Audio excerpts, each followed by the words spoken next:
നമസ്തേ. 2 ദിവസമായിട്ട് വീഡിയോ ഇല്ലാന്ന് എല്ലാവരും വിളിച്ചു ചോദിക്കുന്നു. ആ, ചോദ്യം നല്ലത് തന്നെ. വളരെ സന്തോഷമുണ്ട് ഇങ്ങോട്ട് അന്വേഷിക്കുന്നതിൽ. എന്താ പറയുന്നത്, നിങ്ങൾക്ക് ആ ഒരു ജിജ്ഞാസ ഉണ്ടാക്കാൻ വേണ്ടിയിട്ടാണ് ഞാൻ ഇത്രയും കഷ്ടപ്പെടുന്നത്. കാരണം ഭാഗവതം എന്ന് പറയുന്ന ജ്ഞാന സാഗരം, അതിൽ നിന്ന് എന്തെങ്കിലും എടുത്ത് നിങ്ങൾക്ക് തന്നാൽ എൻ്റെ ജന്മം സഫലമായി നിങ്ങളുടേതും. ഇപ്പൊ ഇന്ന് ഞാൻ പറയാൻ പോണത് പ്രായോഗികമായ ഒരു കാര്യമാണ്. സ്വീകരിച്ച് അത് അതേമാതിരി പോകുന്നില്ല. 1000 പേര് ഉടൻ തന്നെ കാണുന്നുണ്ട്. പക്ഷെ ബാക്കിയുള്ളവർക്ക് എന്താണോ എന്തോ വേണ്ട കാര്യങ്ങൾ കേൾക്കാൻ താല്പര്യമില്ല. ഭൂതം, പ്രേതം, പുനർജന്മം, പ്രേതം സംസാരിച്ചു, ഇങ്ങനെയൊക്കെ ഉള്ളത് കേൾക്കുന്നതാണ് താല്പര്യം. അതൊരിക്കലും നല്ലതാകത്തില്ല. ഞാൻ ഈ പറയുന്ന കാര്യങ്ങൾ നിങ്ങൾ ശരിക്കും കേൾക്കാമെങ്കിൽ നിങ്ങളുടെ ഇപ്പോഴത്തെ അവസ്ഥകൾക്കെല്ലാം മാറ്റം വരും. കുടുംബം നന്നാകും, അതേമാതിരി ആ ഐശ്വര്യം ഉണ്ടാകും, സമൃദ്ധി വരും.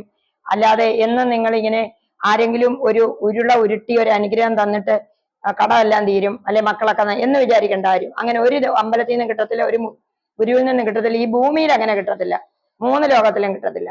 അപ്പൊ വേണ്ട എന്താ, ജ്ഞാനമാണ് ഉണ്ടാക്കേണ്ടത്. അപ്പൊ ആ ജ്ഞാനം നമുക്ക് കിട്ടിക്കഴിയുമ്പോൾ നമുക്ക് എല്ലാം തരാൻ അർഹരാകും. 10ാം ക്ലാസ് പാസ്സാകാതെ 12ാം ക്ലാസ്സിലേക്ക് കയറ്റി വിടാൻ പറ്റുമോ? ആ 10ാം ക്ലാസ് പാസ്സാകേണ്ട കാര്യമാണ് അമ്മ ഇപ്പൊ പറഞ്ഞുകൊണ്ടിരിക്കുന്നത്. ഭാഗവതം, ശ്രീമദ് ഭാഗവതം ജ്ഞാനമാണ്, ആ പരമാർത്ഥമായ ബോധമാണ്. പരമാർത്ഥം എന്താണ്? സത്യം പരം ധീമഹി, പരമമായ സത്യത്തിന്റെ ചർച്ചയാണ് ഈ പറഞ്ഞുകൊണ്ടിരിക്കുന്നത് സത്സംഗങ്ങളിൽ.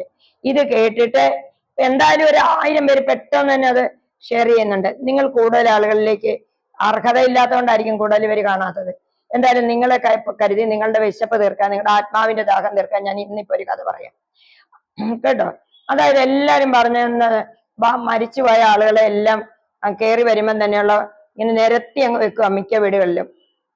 നല്ല പണവും പ്രതാപവും അല്ലെങ്കിൽ പ്രാപ്തിയും പ്രൗഢിയും ഒക്കെ ഉള്ള കുടുംബാംഗങ്ങളാണെങ്കിൽ ആ കാരണവന്മാരെ മുഴുവൻ അവിടെ നിരത്തി വെക്കും, അല്ലെങ്കിൽ വെക്കത്തില്ല. പക്ഷെ ഈ മരിച്ചു പോയവരുടെ ഫോട്ടോ എടുത്തിട്ട് നേരെ വെച്ച് അവരെ ഇൻസൾട്ട് ചെയ്യുക അല്ലെങ്കിൽ അവരെ ദ്രോഹിക്കുകയാണ് ചെയ്യുന്നത് എന്നുള്ളതാണ് ശ്രീമദ് ഭാഗവതം പറയുന്നത്. അതായത് 3ാം അധ്യായം, അതായത് 3ാം സ്കന്ധം, അതിനകത്ത് ഒരുപാട് കാര്യങ്ങളുണ്ട്, അത് പിന്നീട് പറയാം. പ്രാചീന ബർഗസ് എന്ന് പറഞ്ഞൊരു രാജാവ് ഇങ്ങനെ കർമ്മയോഗിയായിട്ട് നിന്ന് ഹോമങ്ങളൊക്കെ നടന്ന ആ അദ്ദേഹത്തിന് ബോധവൽക്കരിക്കുന്ന രീതിയിലാണ് വന്നിട്ട് പുരഞ്ജനോപാഖ്യാനം എന്ന് പറയുന്ന വലിയൊരു സംഭവമാണ് അവിടെ വന്നിട്ട്.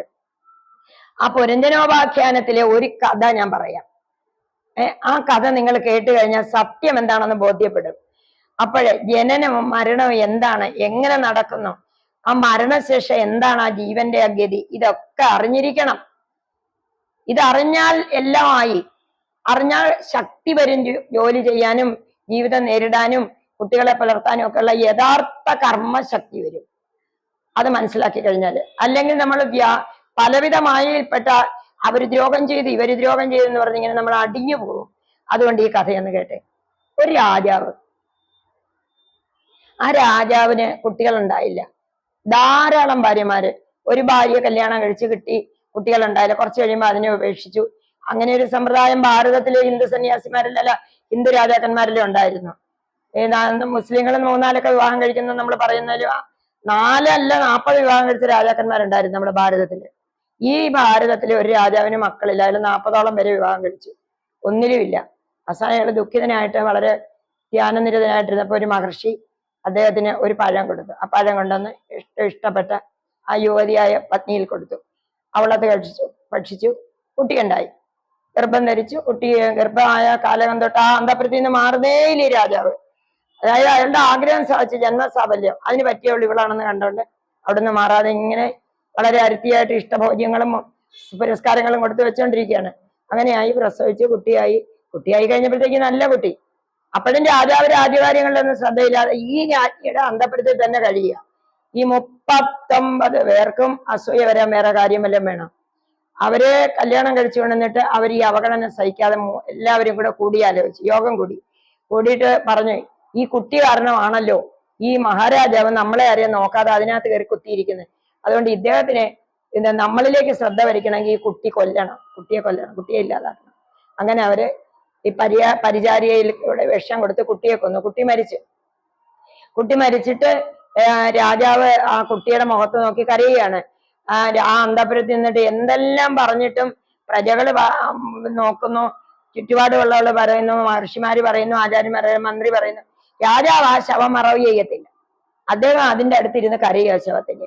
അങ്ങനെ വന്നപ്പോഴത്തേക്ക് ഒരു മാർഗമില്ല. അപ്പൊ ആദ്യം ഈ ഫലം കൊടുത്ത അങ്കിരസം എന്ന് പറയുന്ന മഹർഷിയാണ്. ആ മഹർഷി നാരദരും കൂടെ അവിടെ ആഗതനായി.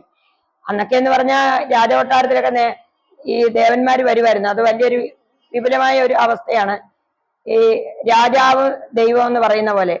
അങ്ങനെ വന്നിട്ട് അങ്കിരസ് കുറച്ച് കാര്യങ്ങളൊക്കെ പറഞ്ഞു കൊടുക്കാൻ നോക്കി, ഫിലോസഫിയൊക്കെ പറഞ്ഞു. നമ്മൾ ചില മരണ വീട്ടിൽ ചെന്നിട്ട് പറയത്തില്ലേ, അയ്യോ ഇങ്ങനെ കരയരുത്, അങ്ങനെയല്ലേ അദ്ദേഹം അങ്ങനെ, അങ്ങനെയൊന്നും ആ സമയത്ത് ആരെയും സ്വാതന്ത്ര്യപ്പെടുത്താൻ പറ്റില്ല.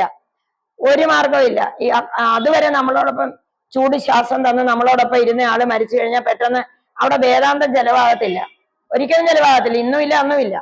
അപ്പൊ അവിടെ എന്താണ്, നാമസങ്കീർത്തനം ഒക്കെയാണ് സാധാരണ നമ്മളിപ്പോ ചെയ്യുന്നത്. മനസ്സിനൊരു സമാധാനം, അത് കേൾക്കുമ്പോ രാമകൃഷ്ണ എന്നൊക്കെ. ഇവിടെ അതുമല്ല.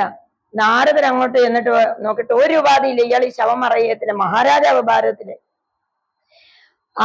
വഴിയുണ്ട്, അതാണ് ഞാൻ പറയാൻ വരുന്നത്.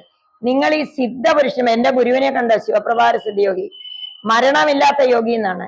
അദ്ദേഹം ജന്മം എടുത്തതിനാന്നറിയാം, വെള്ളത്തിനടിയിൽ പോയവനെയും മണ്ണിനടിയിൽ പോയവനെയും മൃഗമായി പോയവനെയൊക്കെ ആത്മാവിനെ ഉദ്ധരിച്ചു കൊണ്ടുവന്ന് മനുഷ്യ ജന്മം കൊടുക്കാൻ വേണ്ടിയിട്ടാണ് അദ്ദേഹം 13 ശരീരങ്ങളിലൂടെ മാറി മാറി സഞ്ചരിച്ച മഹാപുരുഷനാണ് എന്റെ ഗുരുവും നിങ്ങളുടെ ശിവപ്രഭാര സിദ്ധയോഗി തിരുവടികള്. അദ്ദേഹത്തിന്റെ അതേ ആ ഒരു പോളിസി എന്ന് പറയുന്നതാണ് ഇപ്പൊ നമ്മൾ കേൾക്കാൻ പോകുന്നത്. അപ്പൊ നമ്മൾക്ക് കേൾക്കേണ്ടത് എന്താന്ന് വെച്ചാൽ, ഇത്തരം സിദ്ധപുരുഷന്മാരുടെ അനുഭവത്തിൽ നിന്ന് നമ്മളോട് പറയുന്നതാണ്, ജനനത്തിന്റെ മരണത്തിന്റെ. പക്ഷെ ഞാനൊരു സിദ്ധപുരുഷന്റെ കഥ പറഞ്ഞാൽ നിങ്ങൾക്ക് കേൾക്കണ്ട. അപ്പോഴേ നിങ്ങൾ അത് കുറച്ച് നോക്കിയിട്ട് മാറ്റിയിടുക. അതുകൊണ്ട് എനിക്കത് അത്ര താല്പര്യമില്ല. അതായത് കേൾക്കേണ്ടത് കേൾക്കാൻ തയ്യാറാകാതിരുന്ന ഞാൻ എന്ത് ചെയ്യും? അപ്പോഴേക്ക് എന്താണ്, നാരദരെ പോലെയുള്ള ഒരു മഹർഷി പറഞ്ഞത് കേൾക്കുക. ഇവർക്കൊക്കെ അത് കഴിയും. നാരദരെ ആ ജീവനെ വിളിച്ച് ആ ജഡത്തിലേക്ക് കയറ്റി, ആ കുട്ടിയുടെ ശവത്തിലേക്ക് ആ ജീവനെ വിളിച്ച് കയറ്റി ആ കുട്ടിയുടെ. എന്നിട്ട് ആ കുട്ടിയെ കൊണ്ട് എന്നെ രാജാവിനോട് സംസാരിപ്പിക്കുക. അയ്യോ ഇത് നടക്കണ പരിപാടിയാണോന്ന് ചോദിച്ചാൽ പലപ്പോഴും ഇപ്പം യൂട്യൂബിലൊക്കെ കാണുന്നില്ലേ, സ്വർഗത്തിൽ പോയിട്ട് മടങ്ങി വന്നു എന്നൊക്കെ. ജീവൻ അങ്ങോട്ട് പോവുക. ജീവൻ അങ്ങോട്ട് പോകുന്ന ഉടൻ തന്നെ അങ്ങ് മുകളിൽ എത്തുന്നില്ല. ആ ജീവൻ അവിടെ ചുറ്റിപ്പറ്റി നിൽക്കുക ഒരു 16 അടിയന്തരം വരെ. പക്ഷെ കരുത്തുള്ള ആ നാരദരെ ദേവമുനി വിളിച്ചു കയറ്റിയിട്ട് സംസാരിപ്പിക്കുക. സംസാരിച്ച് എന്താണ്, എന്തിനാണ് മഹാരാജാവെ അങ്ങ് ദുഃഖിക്കുന്നത്? അങ്ങ് പറയുന്ന അങ്ങന്റെ പിതാവാണെന്ന്. ഏത് ജന്മത്തിലെ മാതാപിതാക്കളുടെ ഇംഗിതം ഞാൻ സാധിക്കണം? ഈ കുട്ടിയെ വിളിച്ച് കുട്ടിയുടെ ജീവനെ വിളിച്ച് കയറ്റിയപ്പോൾ രാജാവ് നാരദരോട് പറഞ്ഞു, ഒന്ന് പറയൂ അതിനോട്. ഈ രാജസിംഹാസനം ഒഴിഞ്ഞു കിടക്കുന്നു, മാതാപിതാക്കൾ ദുഃഖിക്കുന്നു. ശ്രീനാരദർ പറഞ്ഞു, ജീവനെ, നിന്റെ മാതാപിതാക്കളൊക്കെ ദുഃഖിക്കുന്ന കണ്ടോ? നിന്റെ മരണം, നിന്റെ വേർപാടില് ഈ രാജസിംഹാസനത്തിൽ ഇനി ആരെങ്കിലും ഉണ്ടോ? അപ്പോൾ ജീവൻ കൊടുത്ത മറുപടിയാണ്, മുനെ, ഏത് ജന്മത്തിലെ മാതാപിതാക്കളെ ഓർത്തിട്ട് വേണം ഞാൻ ദുഃഖിക്കാൻ? ഒരിക്കൽ ഞാൻ കാളയായിട്ട് ജനിച്ചു, ഒരിക്കൽ ഞാൻ പശുവായിട്ട് ജനിച്ചു, ഒരിക്കൽ ഞാൻ പൂച്ചയായിട്ട് ജനിച്ചു. അപ്പോഴും എനിക്ക് മാതാപിതാക്കളില്ലേ? അപ്പോൾ ഈ ശരീരം തന്ന ആരാണെന്ന് എനിക്ക് തന്നെ അറിയില്ല. അപ്പൊ ദേവി ചെയ്ത് എന്റെ ശവം മറവ് ചെയ്തിട്ട് എന്നെ എന്റെ പാട്ടിന് വിട്. എനിക്കിനി വേണ്ടത് മോക്ഷമാർഗമാണ്. ഞാൻ ഒരു സന്യാസിയായിട്ട് ജനിക്കാനാണ് പോകുന്നത്. അതിന് പറ്റിയ മാതാപിതാക്കളെ തേടുകയാണ് ഞാൻ. അതുകൊണ്ട് ഹേ മഹർഷി, ഈ രാജാവിനെ പറഞ്ഞ് ബോധ്യപ്പെടുത്തുമെന്ന് പറഞ്ഞു. ഇത്രയും കേട്ട് ആ ശവത്തിൽ കയറി ജീവൻ സംസാരിച്ചപ്പോൾ ബോധ്യം വന്നു. അദ്ദേഹം മഹായോഗിയായി തീർന്നു, സന്യാസിയായി തീർന്നു, ജ്ഞാനിയായി തീർന്നതാണ് ഈ രാജാവ്. അപ്പൊ ഈ കഥ മനസ്സിലാക്കുക. ഞാനിവിടെ സംക്ഷിപ്തമായിട്ട് പറയുകയാണ്. നമ്മളല്ല, എന്റെ കുഞ്ഞ്, എന്റെ ഭാര്യ, എന്റെ കിടക്ക, എന്റെ ഭർത്താവ്, ഈ എന്റേതെന്ന് കൂട്ടി വെക്കുന്ന എവിടം വരെയാ? ഈ ശവം കൊണ്ടുവന്ന് മറവ് ചെയ്യുന്നിടം വരെയേ ഉള്ളൂ. ഈ ശിവം ഇതിനകത്തിരിക്കുന്നുണ്ട്. ഈ ശിവം നിങ്ങളുടേതല്ല, ഇത് ബ്രഹ്മമാണ്. അകത്തിരിക്കുന്ന ജീവൻ ഉണ്ടല്ലോ, പരമാത്മാവിൻ്റെതാണ്. അപ്പൊ ജീവാത്മാവും പരമാത്മാവും തമ്മിലുള്ള ആ ഒത്തുചേരലിന് ഒരവസരം കൊടുക്കാതെ എന്റേതെന്ന് പറഞ്ഞ് മരിച്ചു കഴിഞ്ഞിട്ടും ആ ചിത്രം എടുത്ത് അവിടെ കൊണ്ടുവെക്കുന്ന എത്ര അക്ഷന്തവുമായ തെറ്റാണ്. എന്താണ് ആത്മീയത? കുറി തൊട്ടുകൊണ്ടോ കോവില് നിരങ്ങിയത് കൊണ്ടോ ഒന്നും ആത്മീയത കിട്ടത്തില്ല. ഈ സത്യം ബോധ്യപ്പെടണം, ജനനത്തിന്റെ മരണത്തിന്റെ. അങ്ങനെ നിങ്ങൾ തയ്യാറാവുകയാണെങ്കിൽ ഇന്ന് നിങ്ങൾ ഓരോരുത്തരോടും എന്നോട് വിളിക്കുമ്പോൾ ഉള്ള വേവലാതിയില്ല.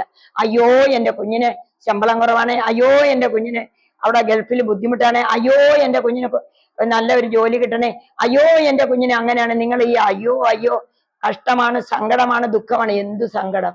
ആ ജീവൻ വെളിയിൽ പോയി ജോലി നോക്കാൻ വന്നത്. അവൻ അതിനുള്ള കരുത്ത് അവന്റെ ആത്മാവിനുണ്ട്. അതിന്റെ കർമ്മം പൂർത്തിയായിട്ട് അതങ്ങ് പോകും. നിങ്ങളുടേതല്ലത്. ഓരോ ആത്മാവും ഓരോ കാര്യത്തിന് വന്നതാണ്. അപ്പൊ അവരെ പരിപാലിക്കുന്ന കെയർ ടേക്കറാണ് നമ്മൾ. അങ്ങനെ ഒരു ബോധം നിങ്ങൾ ഉണ്ടാക്കിയെടുക്കാനാണ് ഞാൻ ഈ ശ്രീമദ് ഭാഗവതം പറയുന്നത് കേട്ടോ. അപ്പോൾ തീർച്ചയായിട്ടും ഈ വീഡിയോ നിങ്ങൾ ഷെയർ ചെയ്യുകയാണെങ്കിൽ എനിക്ക് വളരെ സന്തോഷമാകും. കാരണം എനിക്ക് ഒരുപാട് അനുഭവപാഠങ്ങൾ എൻ്റെ അമ്മയിൽ നിന്നും കിട്ടിയിട്ടുണ്ട്. അതായത് ഒരു പത്ത് എണ്ണയുടെ കർമ്മം എന്ന് എൻ്റെ അമ്മ പറയും എപ്പോഴും. അതെന്താണെന്ന് ഒരിക്കൽ ഞങ്ങൾ പ്രായമായി ചോദിച്ചപ്പോൾ പറഞ്ഞു, ഒരു കുട്ടിയുടെ ജാതകം എഴുതിയപ്പോൾ ആ കുട്ടിക്ക് എണ്ണ ചോദിക്കും, അത് കൊടുക്കരുതെന്നാണ് ആ ജാതകത്തിൽ എഴുതി വെച്ചേക്കുന്നത്. അപ്പൊ ആ കുട്ടി, ഒരു മഹർഷി അവിടെ വന്നിട്ട് ഈ അമ്മയോട് പറയും, കുട്ടി എണ്ണ ചോദിച്ചാൽ കൊടുക്കരുത്, പ്രത്യേകിച്ച് ജന്മനക്ഷത്രത്തിന്. അങ്ങനെ 12 വർഷം ആ കുട്ടി അവിടെ ജീവിച്ചു. 12ാമത്തെ ജന്മദിനത്തിന് കുട്ടി നിർബന്ധിക്കുക അമ്മ എൻ്റെ തലയിൽ ഒരു പത്ത് എണ്ണ വെച്ച് തരാൻ. പക്ഷെ അന്ന് അതിന്റെ കർമ്മം ആയതുകൊണ്ട് പെറ്റമ്മ മറന്നുപോയി. ഒരു പത്ത് എണ്ണ വെച്ച് കുട്ടി മരിക്കുകയും ചെയ്തു. അപ്പോൾ ഇതുപോലെ നമ്മുടെ കർമ്മമുണ്ട്, കർമ്മകാണ്ഡമുണ്ട്, കർമ്മ ബാധ്യത. അത്രയും കർമ്മങ്ങൾ ചെയ്തു കഴിയുമ്പോൾ നമ്മളൊക്കെ തമ്മിൽ വേർപിരിയും. അതുകൊണ്ടാണ് ഒരിക്കലും വേർപിരിയാത്ത ഒരാളാണ് ശ്രീകൃഷ്ണ ഭഗവാൻ. ഞാൻ ആ കഥ തുടരെ പറയുമ്പോൾ നിങ്ങൾ അത്ര ഒരു ആവേശം ഇപ്പോൾ കാണിക്കുന്നില്ല. അത്രത്തോളം ആവേശം കാണിക്കുകയാണെങ്കിൽ, ഇത് നല്ലപോലെ നിങ്ങൾ ഷെയർ ചെയ്ത് പോവുകയാണെങ്കിൽ, എല്ലാവരും വീഡിയോ കമന്റ് ഇടുകയും അതേമാതിരി സബ്സ്ക്രൈബ് ചെയ്തിട്ടുണ്ടല്ലോ ചെയ്യുവാണെങ്കിൽ, ഞാൻ ഇനി ഇത്തരം ചെറിയ ചെറിയ വലിയ വലിയ ആശയങ്ങളുള്ള കഥകളുമായി വരാം. നമസ്തേ.